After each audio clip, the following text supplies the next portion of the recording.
Aynen hocam. Spatula nerede? Spatula alın abi hocam. Ya öğrenci getiriyor değil mi abi? Bir öğrenci gitsin spatula hocam.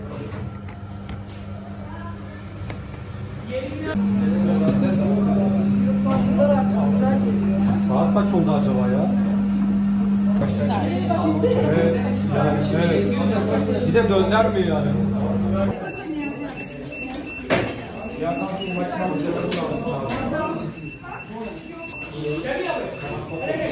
Onlar hazır. Şimdi buraya karışmadı. Şuradaki hazır. Tamamdır hocam. Sabahın işimize kalıyor. Tamam abi. Orada şey yapalım. Tamam.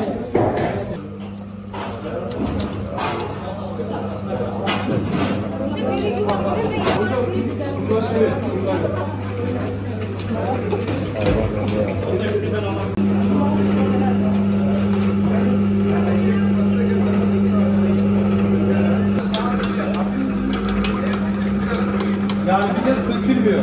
Hiç sıkıntısı olmuyor. Abi tamam. Efendim hocam. Artık yumuşak göndeririz. Yani biraz elinizden geçsin hocam. Elinizden geçsin biraz. Hah. Biraz küçük isterseniz hocam. Ha bu son.